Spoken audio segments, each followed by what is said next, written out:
Mine long enough to make sure it can go over a doorknob.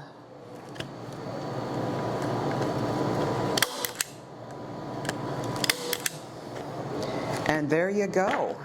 I'm going to trim off the extra.